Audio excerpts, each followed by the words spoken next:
मध्य प्रदेश के संस्कृति विभाग में एक बड़ा घोटाला सामने आया, जिसमें अधिकारियों ने ठेकेदारों के साथ मिलकर करोड़ों रुपए का भुगतान बिना टेंडर प्रक्रिया पूरे किए कर दिया। इस घोटाले में संस्कृति विभाग के उच्च अधिकारियों और कुछ ठेकेदारों की मिलीभगत की बात सामने आई है, जिसने सरकार को भारी नुकसान पहुंचाया है।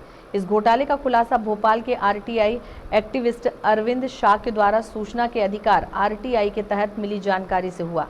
यह घोटाला पूर्व सीएम शिवराज सिंह चौहान के कार्यकाल वर्ष 2014 से 2019 के बीच हुआ, जब excellence time entertainment private limited और कक्का जी फ्लोरिस्ट नाम की एजेंसियों को बिना किसी टेंडर प्रक्रिया के संस्कृति विभाग द्वारा करोड़ों रुपए का भुगतान किया गया। इस पूरे मामले में भोपाल स्थित दो कंपनियों कक्का जी फ्लोरिस्ट और excellence time entertainment private limited की गहरी पकड़ है। इन एजेंसियों के रसूख का अंदाजा इसी बात से लगाया जा सकता है कि इवेंट की जगह चाहे कितनी भी दूर क्यों ना हो, सारा सामान इन्हीं एजेंसियों से मंगाया जाता है। सरकारी कार्यक्रम चाहे बालाघाट जैसे सुदूर जिले में हो या झाबुआ में, सभी इवेंट के लिए फूल और अन्य साजो सामान भोपाल से ही भेजे जाते रहे हैं। यह घोटाला प्रमुख सचिव शिवशेखर शुक्ला के संरक्षण में चल रहा था। अधिकारियों ने स्थानीय स्तर पर फूल और साजो सामान की व्यवस्था करने के बजाय इन दोनों एजेंसियों को बढ़ावा दिया, जिससे सरकार को भारी वित्तीय नुकसान हो रहा है। उदाहरण के तौर पर यदि किसी इवेंट के लिए 10 रुपए की वस्तु की जरूरत हो तो इन एजेंसियों के जरिए इसे हजारों रुपए में खरीदा जाता है। सूचना के अनुसार इन एजेंसियों को इवेंट मैनेजमेंट के लिए ठेके दिए गए, जबकि टेंडर प्रक्रिया में यह कंपनियां हिस्सा ही नहीं ले पाई थीं या उन्हें टेंडर नहीं मिला था। इसके बावजूद उन्हें संस्कृति विभाग के बड़े इवेंट के लिए भुगतान किया गया।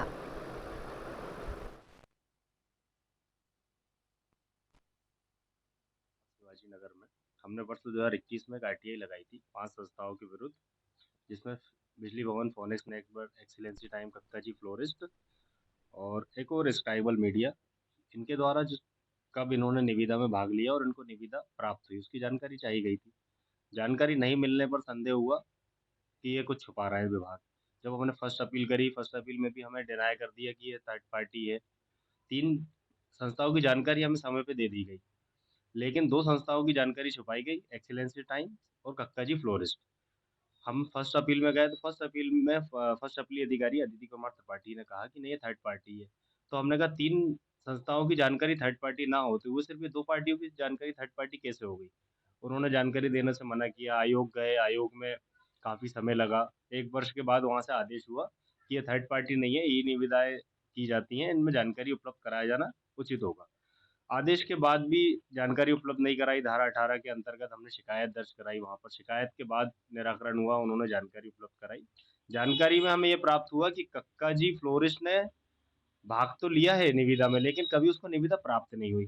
और दूसरा, इन्होंने विभाग ने, डिपार्टमेंट ने लिख के दिया कि एक्सीलेंसी टाइम को वर्ष 2014 से 19 तक में निविदा में भाग ही नहीं लिया। तो निविदा में भाग नहीं लिया तो फिर उसको करोड़ों रुपए का टेंडर, करोड़ों रुपए के कार्य दे दिए गए।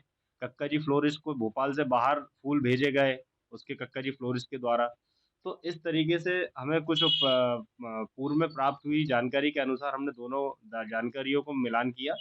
उसमें स्पष्ट हुआ कि ये कक्का जी फ्लोरिस्ट और एक्सीलेंसी टाइम प्राइवेट लिमिटेड को कभी भी संस्कृति विभाग शिवाजी नगर में किसी भी निविदा में भाग नहीं लिया, और भाग लिया भी होगा तो लेकिन परंतु इनको टेंडर प्राप्त नहीं हुआ। लेकिन भुगतान 2014 से 19 के बीच में कक्का जी फ्लोरिस्ट को 23 लाख रुपए समथिंग और एक्सीलेंसी टाइम को 9 करोड़ कुछ रुपए का भुगतान किया गया। संस्कृति विभाग में वर्तमान में ये तो हमारी जानकारी के एक छोटा सा जानकारी हमें जो प्राप्त हुई है, उसमें करोड़ों के घोटाले मालूम हुए। इसमें और भी कई बड़े-बड़े घोटाले हैं जिसकी जानकारी ये लोग कई वर्षों से छुपाते हुआ है। आरटीआई में पूर्व जानकारियाँ देना, नहीं देना इनका कर्तव्य रहा है। आवेदकों को परेशान करना है, नीचे से लेके ऊपर तक। डायरेक्टर पीएस शिवशेखर शुक्ला और आपके डायरेक्टर, वर्तमान डायरेक्टर, पूर्व डायरेक्टर, तात्कालीन अधिकारी रितेश धोलपुरिया, वर्तमान पदस्थ रितेश धोलपुरिया के और भी कई ऐसे वंदना पांडे जिनके संरक्षण में भुगतान कराए गए। ये जानकारी हमें जो प्राप्त हुई है उसके आधार पर शिकायत दर्ज कराई है। अब देखते हैं लोकायुक्त किस स्तर पर जांच